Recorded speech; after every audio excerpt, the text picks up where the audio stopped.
Welcome, Negronis with Nord.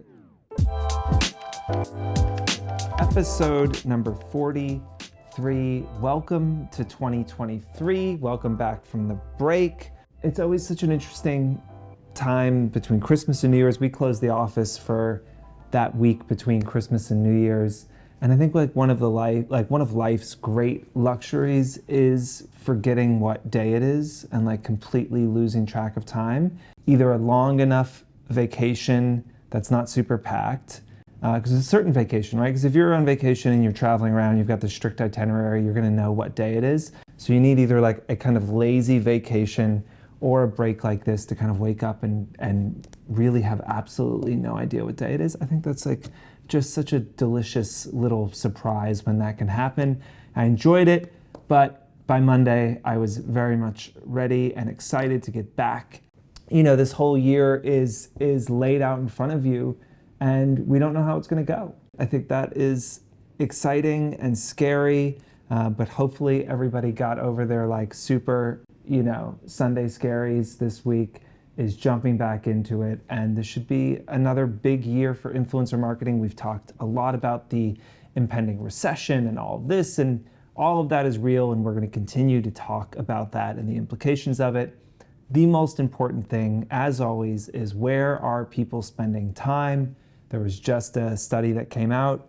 The amount of time people are spending on every single social media platform went up. I think Instagram was up 5% last month. TikTok was up 3% last month. Those are pretty big increases considering how mature these platforms are.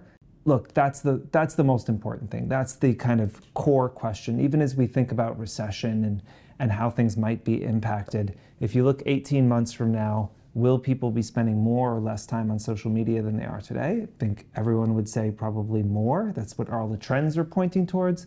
So there is still so much growth left in this industry. You all are so well positioned to take advantage of it. And I hope that throughout the year, we can be helpful in helping you navigate this and hopefully giving you some tips on how to run your business more effectively.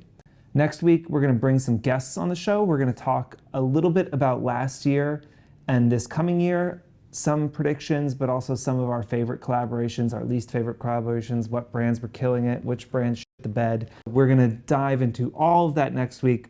This week, I'm going to talk again about generative AI, Chat GPT, what is going on there. This was the dominant news story on my Twitter feed over the last month. There is a lot of conversation about how this is going to revolutionize technology and the world. So before we get into it, let me just step back and define a few things. Generative AI, what is it? Generative artificial intelligence, that is when you give AI a prompt and it spits something out, right? So you say, I want a picture of a tech founder sitting at a mid-century modern desk in a wood-paneled office drinking a cocktail, right? And then AI would pull from hundreds of thousands of millions and millions of photos that it has, and it would say, okay, to the best of our knowledge, this is what a tech founder looks like sitting at a mid-century desk in a wood-paneled office drinking a cocktail, and it would spit that image or hundreds of images out that are options for that generative prompt that you gave it, right? I want to see 90s rappers holding cats in Brooklyn shot with a 15mm fisheye from below, and it was all these what looked like those kind of photos of those 90s rappers, except they're holding kittens. There is image-based prompts, there are text, there is video, it's there are pretty incredible tools out there. You can literally just write out what you want in a video and it will create that video. Most recently, there's Chat GPT, which is a chat interface. You ask it a question and it answers it. It is really good in specific situations. It is getting a lot of attention. We're going to see a huge amount of these businesses launch on top of OpenAI. You've seen a lot of the image generation people are doing of themselves on AI, right? That's using OpenAI's underlying tech that they build a front end to so that you can interface with it. They also make their own stuff. Chat GPT is really a proof of concept to show what is possible. You ask it a question It answers it. It can be scary good. We actually asked it a question. We asked, will AI replace influencers? And I'm just going to read you a bit of what ChatGPT, what this AI said in response to that.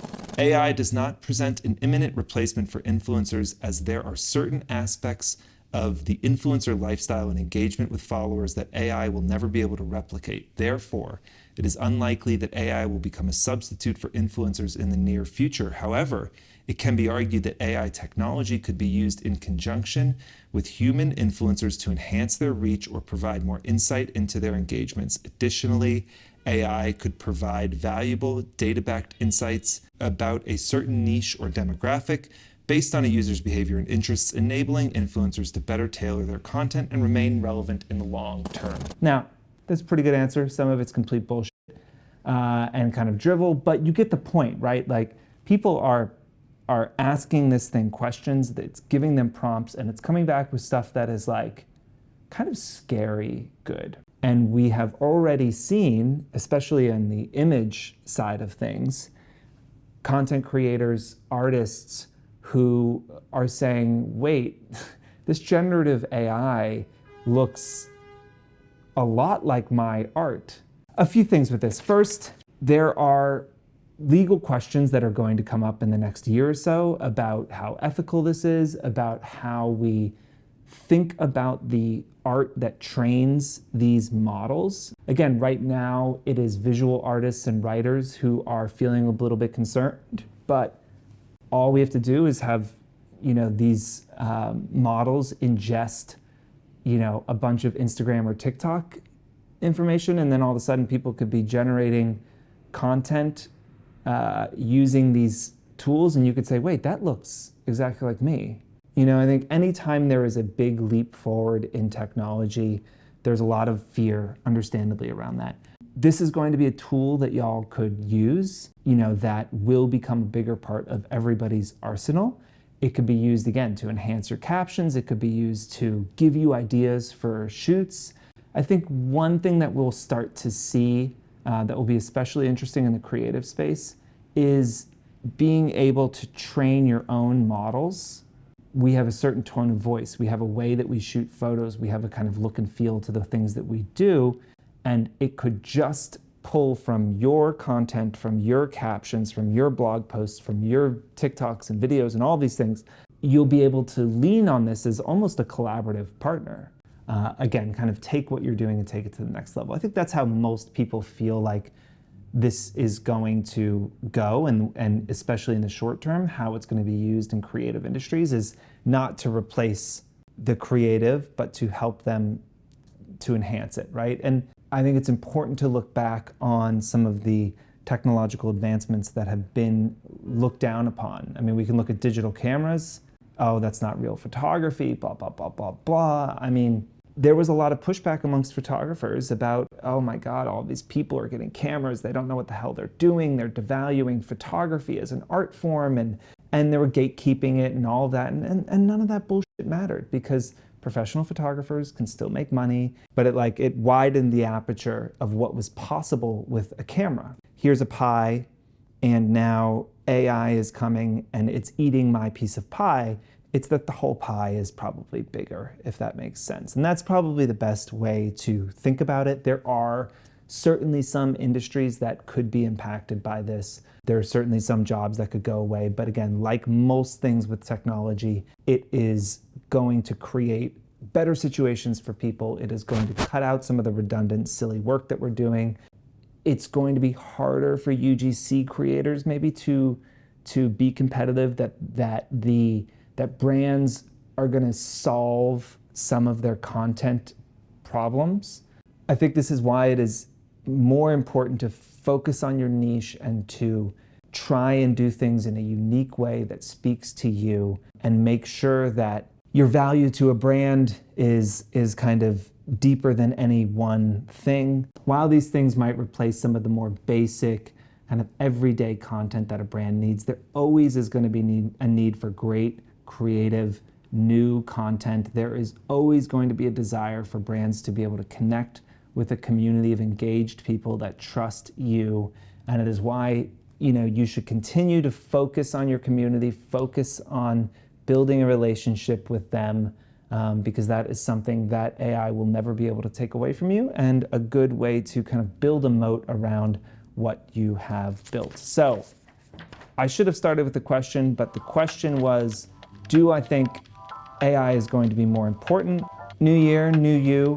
Ask your burning questions. Follow us on Instagram. You can send us a DM. You can comment on this video. You can comment on an Instagram. We'll also be doing polls once a week to gather questions for the show. Any questions that you might have, please ask them. Next week, we are going to go through again some of our kind of highs and lows of next year. And I am sure that we will be talking about AI more this year, as I am sure it is going to be a pretty big theme. But until then, we'll see everyone next week. I actually recently heard a story about musicians in America in the time when the talkies, when silent movies started to be replaced by movies with sound. And what would happen in major cities, especially around the country, is you'd be watching a silent film and there was a whole orchestra sometimes playing along to the movie. And this employed a huge amount of artists. And when movies with sound came in, they obviously fired all of these musicians. It was great for movie houses because they could show these movies at a fraction of the cost. They could probably charge the same amount for them. And there was big pushback from musicians. I think in New York City, something like 50% of musicians lost their job. This was the kind of core of how a lot of working musicians made money. And they were asking people to boycott it. And there was a lot of fear around this. And what is this going to do to music? And you're taking all of the originality out of it. And we are artists and we're playing in real time and we're reading the audience and we're doing all this stuff that recorded music can't do.